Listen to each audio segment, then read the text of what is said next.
आप सभी का मेरे इस वीडियो में स्वागत है। आज हम आपको अपने इस वीडियो में बताएंगे डेफिनेशन ऑफ डिमांड यानी मांग की परिभाषा।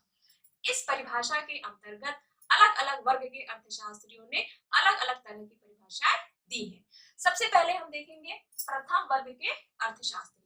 प्रथम वर्ग के अर्थशास्त्री यानी पेंशन ने मांग को प्रभावपूर्ण इच्छा से संबंधित किया है। इनके अनुसार मांग प्रभावपूर्ण इच्छा का पर्यायवाची है। इसके अंतर्गत इन्होंने 3 तथ्यों को सम्मिलित किया है, जिसमें नंबर 1 है किसी वस्तु को प्राप्त करने की इच्छा, यानी नंबर 1 पर आता है किसी वस्तु को प्राप्त करने की इच्छा। नंबर 2 पर आता है उस वस्तु को प्राप्त करने के लिए पर्याप्त साधन, यानी उस वस्तु को क्रय करने के लिए पर्याप्त साधन। उसके बाद नंबर 3 पर आता है उस साधन को खर्च करने की तत्परता, उस साधन को खर्च करने की तत्परता।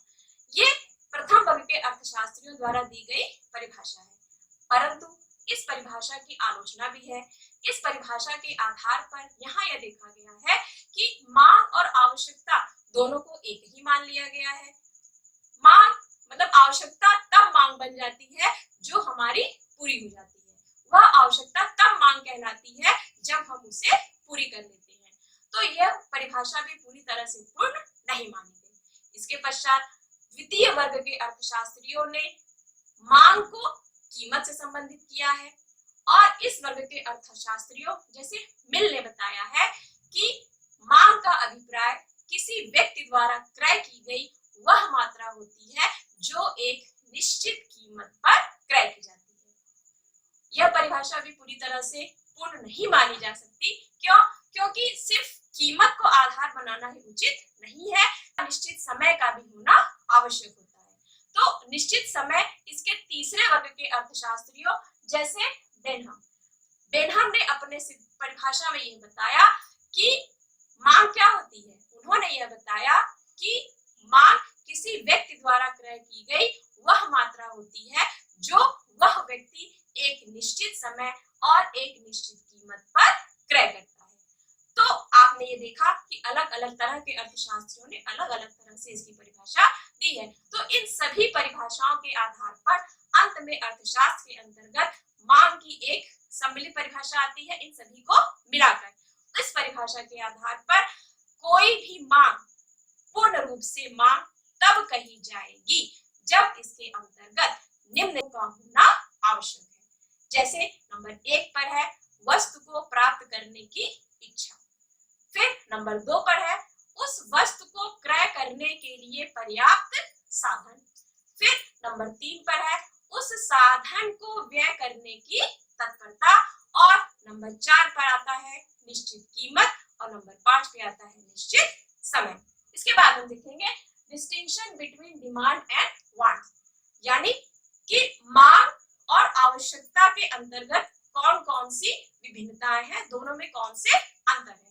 तो सबसे पहला अंतर इन दोनों के अंतर्गत आता है आवश्यकता का जन्म इच्छा से होता है और मांग आवश्यकता से जन्म लेती है। आवश्यकता हमेशा कीमत निरपेक्ष होती है, यहाँ पर कीमत के घटने और बढ़ने का किसी भी प्रकार का कोई प्रभाव नहीं पड़ता, लेकिन मांग जो होती है वह कीमत के सापेक्ष होती है।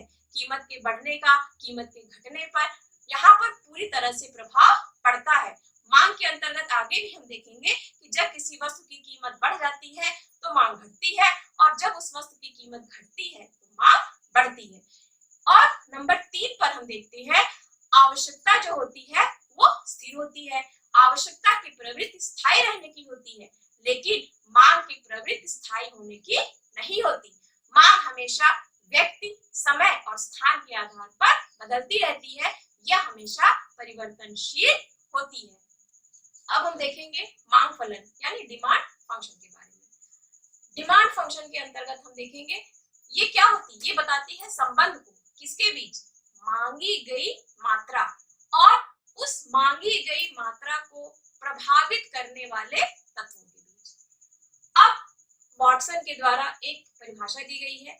वॉटसन के शब्दों में किसी बाजार कीमत पर एक निश्चित समय पर किसी व्यक्ति द्वारा खरीदी गई वस्तुओं की मात्रा और उस मात्रा को निर्धारित करने वाले तत्वों के बीच जो संबंध होता है उसे कहते हैं मांग फलन। ठीक है, मांग फलन के अंतर्गत हम देखेंगे जैसे dx का मतलब है डिमांड यानी कि मांग।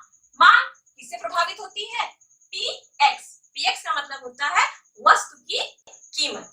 वस्तु की कीमत, कीमत के बाद हम देखेंगे pr का मतलब होता है प्राइस ऑफ रिलेटेड कमोडिटी यानी संबंधित वस्तुओं की कीमत। जिस वस्तु की हमने मांग की है उस वस्तु से संबंधित अन्य वस्तु भी तो बाजार में होती है, उन वस्तुओं की कीमत। इसके बाद है y का मतलब है आय यानी कि हमारी इनकम। उसके बाद है t का मतलब है व्यक्ति की रुचि, टेस्ट, फैशन, ये सारी चीजें यहाँ पर आती है। उसके बाद आता है ई का मतलब है भविष्य में कीमत परिवर्तन की संभावना यानी भविष्य में होने वाले कीमत परिवर्तन की आशंका या संभावना। उसके बाद आता है पी का मतलब है हमारी जनसंख्या यानी कि पॉपुलेशन। उसके बाद आता है वाई डी यानी डिस्ट्रीब्यूशन ऑफ इनकम यानी आय का वितरण। आय का वितरण किस तरह है, धनिकों के हाथ में ज्यादा आय है या निर्धनों के हाथ में ज्यादा आय है, ये यहाँ पर दिखाई देता है। चलिए इसे हम आगे देखेंगे। तो सबसे पहले हम देखेंगे px के बारे में। तो px का मतलब होता है वस्तु की कीमत। तो ये देखिए ये हमारा क्या है, डिमांड वक्र यानी मांग वक्र। मांग वक्र कैसे होता है? मांग वक्र ऊपर से नीचे की ओर यानी बाएं से दाएं की ओर गिरता हुआ होता है। क्यों? क्योंकि इसके पहले की वीडियो मैंने आपको बताया था कि कोई भी व्यक्ति किसी वस्तु की वही कीमत देने को तैयार होता है जितनी उस व्यक्ति को उस वस्तु से सीमांत उपयोगिता मिलती है। तो सीमांत उपयोगिता के आधार पर ही कोई व्यक्ति किसी वस्तु की कीमत देता है, इसीलिए मांग वक्र हमेशा गिरता हुआ होता है। तो आप ये देखेंगे हमारे देखिए एक्स अक्ष पे क्या दिया हुआ है, क्वांटिटी डिमांड यानी कि वस्तुओं की मात्रा, और वाई एक्स पे दिया हुआ है कीमत यानी कि प्राइस। तो आप ये देख सकते हैं कि जब किसी वस्तु की कीमत बढ़ती है, जब किसी वस्तु की कीमत बढ़ती है तो मांगी गई मात्रा कम हो जाती है, और जब किसी वस्तु की कीमत घटती है तो मांगी गई मात्रा बढ़ जाती है। जैसे आप देख सकते हैं कि जब हमारी कीमत OP है, जब हमारी कीमत OP है तो मांगी गई मात्रा कितनी है, OQ है। ठीक, इसके बाद हम देखेंगे कि अर्थव्यवस्था में किसी उतार चढ़ाव के संदर्भ में या किसी कारणवश कीमत बढ़ जाती है, वह कीमत OP से बढ़कर OP1 हो जाती है। तो ऐसी स्थिति में हम देखेंगे कि हमारी मांग भी घटकर OQ1 हो जाती है। ठीक है, अब हम देखेंगे कि किसी अन्य वजह से हमारी अर्थव्यवस्था में वस्तुओं की कीमत कम हो जाए यानी हमारी कीमत कितनी हो जाए, OP2 हो जाए, घटकर OP2 हो जाए। तो इस स्थिति में देखेंगे कि हमारी मांगी गई मात्रा भी बढ़कर OQ2 हो जाएगी। तो यहाँ यह पूरी तरह से सिद्ध हो रहा है कि किसी वस्तु की कीमत और मांग के बीच संबंध कैसा है, विपरीत संबंध है। जब वस्तु की कीमत बढ़ती है तो वस्तु की मांग घटती है, और जब वस्तु की कीमत घटती है तो वस्तु की मांग बढ़ती है। अब हम देखेंगे PR यानी प्राइस ऑफ रिलेटेड गुड्स यानी कि जो भी वस्तु हम बाजार में खरीदने जा रहे हैं तो क्या वही एक ही वस्तु बाजार में होती नहीं है, उस वस्तु से संबंधित अन्य वस्तुएं भी बाजार में उपलब्ध होती है। तो हमारी मांग पर अन्य वस्तुओं की कीमत का प्रभाव भी पड़ता है। तो संबंधित वस्तु के अंतर्गत दो तरह की वस्तुएं होती हैं। सबसे पहले आता है प्रतिस्थापन, ठीक है, यानी स्थानापन्न वस्तुएं। तो स्थानापन्न वस्तुएं ऐसी वस्तुएं होती हैं जहां हम जिसका प्रयोग एक दूसरे के स्थान पर कर सकते हैं, जैसे चाय और कॉफी। तो चाय और कॉफी के संबंध में ये माना गया है कि अगर कभी ऐसा हो जाए कि कॉफी की कीमत बढ़ जाए और चाय की कीमत स्थिर रहे तो उपभोक्ता क्या करेंगे, उपभोक्ता कॉफी का उपभोग घटा देंगे और चाय का उपभोग बढ़ा देंगे। ऐसा आप अपने डायग्राम में देख सकते हैं। यहाँ आप देखिएगा एक्स अक्ष पर क्या दिखाई देता है, डिमांड ऑफ टी यानी कि चाय की मांग। उसके बाद वाई अक्ष पे हम क्या देखते हैं, प्राइस ऑफ कॉफी यानी कॉफी की कीमत। अब आप ये देखिए कि जब कॉफी की कीमत OP रहती है तो चाय की मांग क्या होती है? चाय की मांग OQ ही रहती है। अब अचानक हम देखते हैं कि अर्थव्यवस्था के अंतर्गत कॉफी की कीमत OP से बढ़कर OP1 हो जाती है, तो ऐसी स्थिति में हम देखेंगे कि हमारी चाय की मांग भी बढ़ जाती है। कहां से? OQ से OQ1 हो जाती है। यानी जैसे जैसे कॉफी की कीमत बढ़ती है वैसे वैसे चाय की मांग भी बढ़ती जाती है। तो हम ये देखेंगे कि हमारा जो मांग वक्र है, इस मांग वक्र का स्लोप कैसा है? पॉजिटिव है, धनात्मक है। जैसे जैसे कॉफी की कीमत बढ़ेगी वैसे वैसे चाय की मांग भी बढ़ती जाएगी। तो हमारा जो मांग वक्र है it is in positive slope और ये एक धनात्मक ढाल वाला यहाँ पर दिखाई दे रहा है। तो यहाँ पर हम ये सीखेंगे, हम ये जानेंगे कि स्थानापन्न वस्तुओं के संबंध में हम यही देखेंगे कि मांग वक्र की ढाल कैसी होती है? पॉजिटिव होती है, धनात्मक होती है। अब हम पूरक वस्तुओं की बात करेंगे। तो पूरक वस्तुएं वो वस्तुएं होती है जब एक ही आवश्यकता को पूर्ण करने के लिए दो वस्तुओं की मांग संयुक्त रूप से की जाती है। यानी जब हमारी आवश्यकता एक ही हो, दो वस्तु मिलकर हमारी एक आवश्यकता को पूर्ण करे, तो ऐसी वस्तुओं को क्या कहते हैं? पूरक वस्तुएं कहते हैं। तो पूरक वस्तुओं के संबंध में आप ये क्या देख रहे हैं? हमारा मांग वक्र कैसा है? हमारा मांग वक्र गिरता हुआ है, डाउनवर्ड स्लोपिंग में है, यानी ऋणात्मक ढाल वाला है, यानी निगेटिव है। तो इसमें हमने ये देखा कि हमारा एक्स अक्ष क्या बता रहा है? Demand of butter. अब पूरक वस्तुओं के संबंध में कौन कौन सी वस्तुएं आती हैं? जैसे ब्रेड और बटर हुआ, कार और पेट्रोल हुआ। तो इसमें हम ये देखेंगे कि अगर हमारे पास कार है और पेट्रोल नहीं है तो शायद हम उस कार का इस्तेमाल नहीं कर सकते।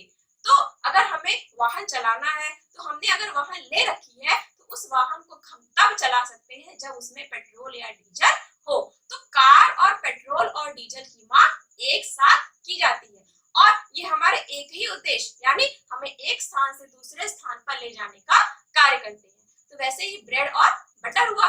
तो ब्रेड और बटर का कार्य क्या है? हमारी भूख को तृप्त करना और हमारी भूख को तृप्त करने के लिए हम ब्रेड और बटर की मांग एक साथ करते हैं। देखिए अपने इस डायग्राम में हम देखेंगे कि एक्स अक्ष पे बताया गया है डिमांड ऑफ बटर यानी मक्खन की मांग। तो मक्खन की मांग और प्राइस ऑफ ब्रेड यानी कि ब्रेड की कीमत के बीच में कैसा संबंध है? ऋणात्मक संबंध है। तो ऋणात्मक संबंध के अंतर्गत हम देखेंगे कि जब ब्रेड की कीमत, सबसे पहले ब्रेड की कीमत OP रहती है तो डिमांड ऑफ बटर यानी बटर की मांग कितनी रहती है? OQ रहती है।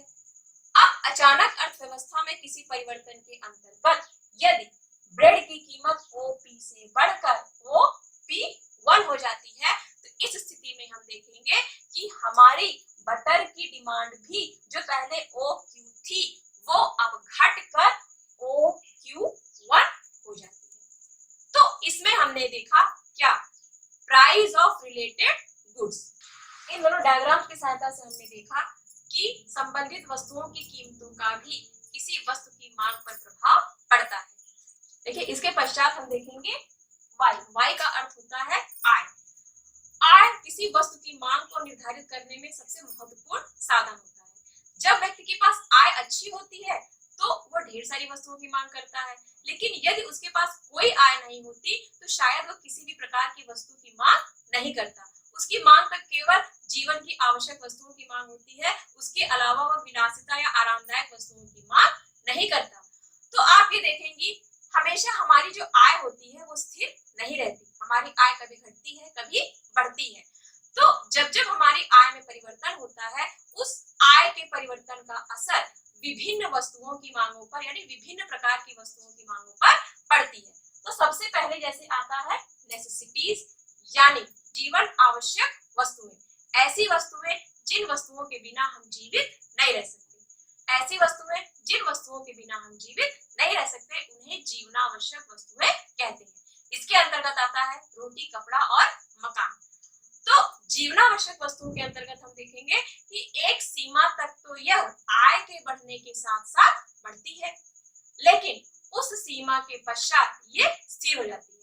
और स्थिर होने के पश्चात हम देखेंगे, वो सीमा पार करने के बाद हम देखेंगे कि आय में कितना भी परिवर्तन हो, आय चाहे घटे और चाहे बढ़े, आवश्यक वस्तुओं की मांग में परिवर्तन नहीं होता। व्यक्ति जब एक सीमा को पार कर लेता है, जब व्यक्ति अपने उपभोग को वहां तक बढ़ा लेता है, तो उसको बढ़ाने के पश्चात किसी की आय में चाहे जितना परिवर्तन हो, उस उपभोग पर कोई असर नहीं होता। तो उस उपभोग के अंतर्गत कौन सा उपभोग है? जीवनावश्यक वस्तुओं का उपभोग। अब हम देखेंगे नंबर 2 पे आता है इंफीरियर गुड्स, यानी निम्न कोटि की वस्तुएं। तो निम्न कोटि की वस्तुओं के अंदर हम देखेंगे कुछ ऐसी वस्तुएं होती हैं, जैसे आप गिफिन का विरोधाभास भी कह सकते हैं, जिसे गिफिन की वस्तुओं भी कह सकते हैं। तो इसके अंतर्गत हम ये देखेंगे कि ऐसी वस्तुएं जिन पर व्यक्ति की आय बढ़ने के बावजूद भी व्यक्ति उन वस्तुओं की मांग नहीं करता, बल्कि जो मांग वो पहले करता था उस मांग को घटा देता है और उसके स्थान पर किसी अन्य वस्तुओं की मांग शुरू कर देता है। तो इंफीरियर गुड्स के अंतर्गत यही होता है, निम्न कोटि की वस्तुओं के अंतर्गत यही होता है। निम्न कोटि की वस्तुओं के अंतर्गत आता है मोटा अनाज हुआ, मक्का हुआ। तो ये सारी चीजें जो होती है, जब इनकी कीमत घट भी जाए या व्यक्ति की आय बढ़ भी जाए, तो भी वह इन वस्तुओं का उपभोग नहीं बढ़ाता, बल्कि उसके स्थान पर, इन वस्तुओं के स्थान पर गेहूं और चावल का उपभोग बढ़ा देता है। इसके बाद नंबर 3 पर आता है विलासितापूर्ण वस्तुएं, यानी लग्जरियस गुड्स। ये ऐसी वस्तुएं होती हैं, जैसे जैसे व्यक्ति की आय बढ़ती जाती है, वैसे वैसे इन वस्तुओं की मांग भी बढ़ती जाती है। तो व्यक्ति की आय जब अधिक होने लगती है, तो जीवनावश्यक वस्तुओं के बाद वो व्यक्ति आरामदायक और लग्जरियस वस्तुओं के बारे में सोचता है, अपने जीवन को और आरामदायक बनाने के लिए। तो सबसे पहले तो वो यही सोचता होगा कि रोटी, कपड़ा, मकान, ये जीवनावश्यक वस्तुओं के बारे में ही वह सोचता है, और सोचने के पश्चात ही वह लग्जरियस गुड्स के बारे में सोचता है।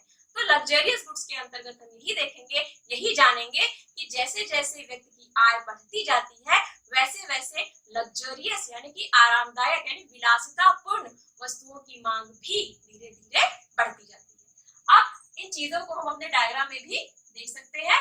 इस डायग्राम में हम देखेंगे नंबर 1, ये रेखा बता रही है क्या? नेसेसिटीज, यानी आवश्यक वस्तुओं की मांग, आवश्यक वस्तुओं की मांग। तो आवश्यक वस्तुओं की मांग आप देखेंगे यहाँ से लेकर यहाँ तक। यहाँ पे देखें जैसे जैसे इनकम बढ़ रही है, वैसे वैसे वस्तुओं की मांग भी बढ़ रही है, लेकिन एक सीमा, इस सीमा तक यह आय के साथ साथ बढ़ती है। लेकिन जैसे ही यह सीमा क्रॉस हो जाती है, इस सीमा के पश्चात ये एक सीधी रेखा के रूप में हो जाती है, यानी स्थिर हो जाती है। यानी अब आय कितनी भी बढ़े, कितनी भी घटे, लेकिन इस मांग में किसी भी प्रकार का कोई परिवर्तन नहीं होगा।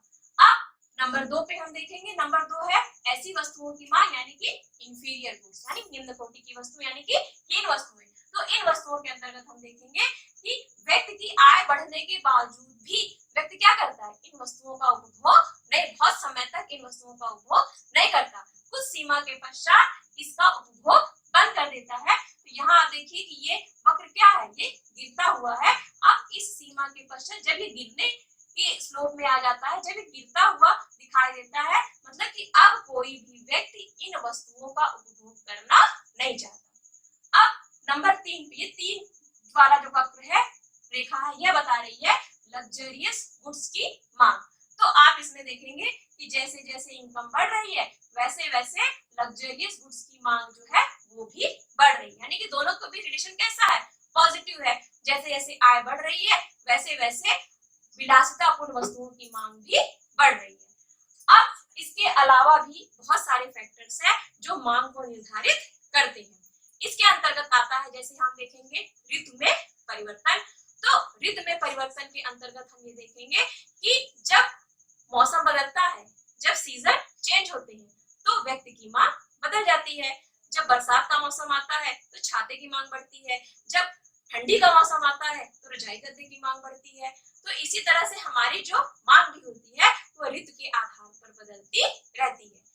अब इसके बाद बहुत इंपॉर्टेंट फैक्टर हमारा आता है, वो कौन सा है? टेस्ट, यानी व्यक्ति की पसंद, वस्तु फैशन, इन सब चीजों का भी प्रभाव कीमत और आय के अतिरिक्त अगर कोई फैक्टर है जो मांग को बहुत अधिक निर्धारित करता है, वह है व्यक्ति की रुचि यानी कि टेस्ट यानी कि फैशन। आपने जरूर देखा होगा कि अगर कोई वस्तु फैशन में है और फैशन में होने के नाते उस वस्तु की कीमत अगर बहुत ज्यादा भी है तो भी व्यक्ति उसका उपभोग करता है, और अगर वो चीज फैशन में नहीं है तो उसकी कीमत कम होने के बावजूद भी वह व्यक्ति उस वस्तु का उपभोग नहीं करता।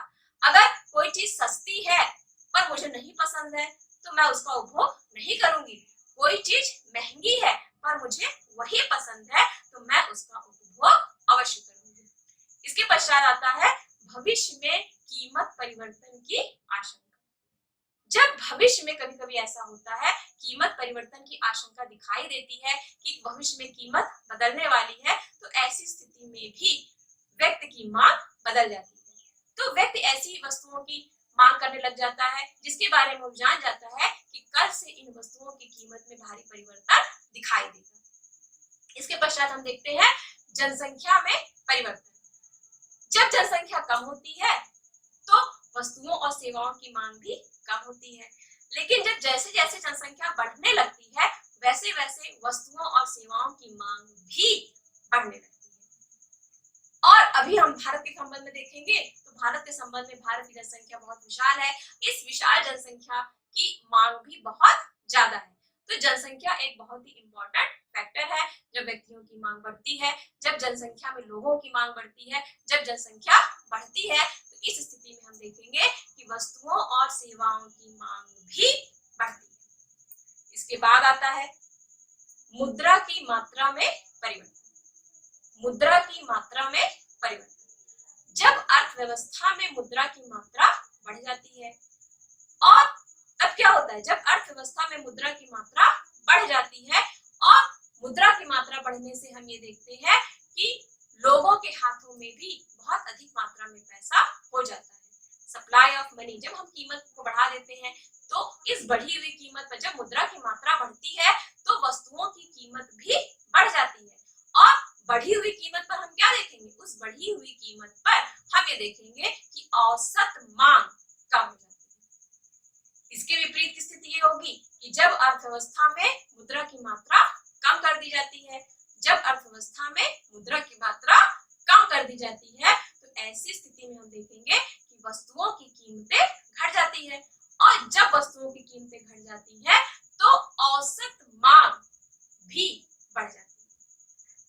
यहां तक हमने देखा। अब हम देखेंगे इसके बाद एक और फैक्टर है आय का वितरण, यानी आय का वितरण। तो आपने अपने भारत के संदर्भ में भी देखा होगा, हमारे भारत में भी हम इस चीज को महसूस करते हैं कि हमारे यहाँ दो वर्ग हैं, एक निर्धन व्यक्तियों का वर्ग और एक धनी व्यक्तियों का वर्ग। तो धनी व्यक्तियों के लिए हमने देखा है कि इनके लिए मुद्रा की सीमांत उपयोगिता कम होती है, लेकिन एक निर्धन व्यक्ति के लिए मुद्रा की सीमांत उपयोगिता बहुत अधिक होती है। इसको आपने पहले भी समझा है, जाना है। अब हमारे भारत में क्या होता है, हमारे भारत में करारोपण एक सिस्टम है। करारोपण के अंतर्गत हम ये देखते हैं कि सरकार धनी व्यक्तियों के हाथों से मुद्रा निकाल कर गरीबों के हाथों में पहुंचाती है। वह मुद्रा जिस पर केवल धनी व्यक्तियों का अस्तित्व होता है, वह एकमात्र साधन करारोपण की सहायता से धनी व्यक्तियों के हाथों से निकलकर निर्धन व्यक्तियों के हाथों में आता है। अगर वो धनी व्यक्तियों के हाथों में रहता तो धनी व्यक्ति उसे विलासतापूर्ण वस्तुओं में खर्च करते, लेकिन जैसे ही वह मुद्रा विवर्तित होकर, वह मुद्रा आवंटित होकर निर्धन व्यक्तियों के हाथ में आती है तो निर्धन व्यक्ति सबसे पहले जीवनावश्यक वस्तुओं की मांग करते हैं। वो आरामदायक या विलासता की वस्तुओं की मांग नहीं करते, वो केवल जीवनावश्यक वस्तुओं की मांग करते हैं। तो धन का वितरण भी व्यक्ति की मांग पर बहुत अधिक प्रभाव डालता है। उसके बाद आता है व्यापार चक्र में परिवर्तन। तो व्यापार चक्र में परिवर्तन के अंतर्गत हम देखेंगे जब तेजी की स्थिति होती है, यानी मुद्रा स्फीति की स्थिति होती है, तो मुद्रा स्फीति की स्थिति में अर्थव्यवस्था में मुद्रा बहुत ज्यादा तो नहीं होती, लेकिन वस्तुओं और सेवाओं की कीमतें बहुत अधिक होती है, और वस्तुओं और सेवाओं की कीमतें बहुत अधिक होने के बावजूद भी मुद्रास्फीति एक ऐसी अवस्था होती है जब इतनी अधिक कीमत होने के बावजूद भी अर्थव्यवस्था में वस्तुओं और सेवाओं की मांग दिखाई देती है। क्यों? क्योंकि लोगों की आय होती है, लोगों के हाथों में मुद्रा होती है, इसलिए इस व्यवस्था में भी, तेजी की अवस्था में भी व्यक्ति के हाथ में मुद्रा होती है, और मुद्रा होने के साथ साथ व्यक्ति की, जब मुद्रा होगी तो व्यक्ति की डिमांड भी होगी, व्यक्ति के पास मांग भी होगी। तो इसीलिए हम कह सकते हैं कि तेजी की अवस्था में भले ही वस्तुओं और सेवाओं की कीमतें अधिक हो, किंतु मांग बढ़ती है। इसकी विपरीत स्थिति आती है, जैसे आप देख सकते हैं मंदी। मंदी की अवस्था में क्या होता है, हमारा उत्पादन सेक्टर लो हो जाता है, हमारे पास उत्पादन ही नहीं होता। जब उत्पादन ही नहीं होता तो हम लोगों को रोजगार नहीं दे पाते, और जब रोजगार नहीं होता तो लोगों के पास आय नहीं होती, और जब आय नहीं होती तो लोगों के पास मांग नहीं होती। इसीलिए हम ये कह सकते हैं कि मंदी की अवस्था में लोगों के हाथों में आय न होने कारण, आय क्यों नहीं हो, क्यों? क्योंकि उत्पादन नहीं हो रहा है। उत्पादन क्यों नहीं हो रहा है? क्यों? क्योंकि अति उत्पादन की अवस्था है। हम पहले से ही इतना उत्पादन करके हमने रख दिया है कि उस उत्पादन को पहले हमें हटाना होगा, उस हटाने के पश्चात ही हम उत्पादन सेक्टर को आगे बढ़ाएंगे। उत्पादन सेक्टर को जब हम आगे बढ़ाएंगे, जब लोगों को रोजगार मिलेगा, और जब रोजगार मिलेगा तो लोगों को आय मिलेगी, और जब आय मिलेगी तो ही वस्तुओं और सेवाओं की मांग होगी। तो यहाँ हम ये कह सकते हैं कि तेजी की अवस्था में वस्तुओं और सेवाओं की मांग बढ़ती है, लेकिन मंदी की अवस्था में वस्तुओं और सेवाओं की मांग घटती है। तो आज के लिए इतना भी, इसके बाद हम नेक्स्ट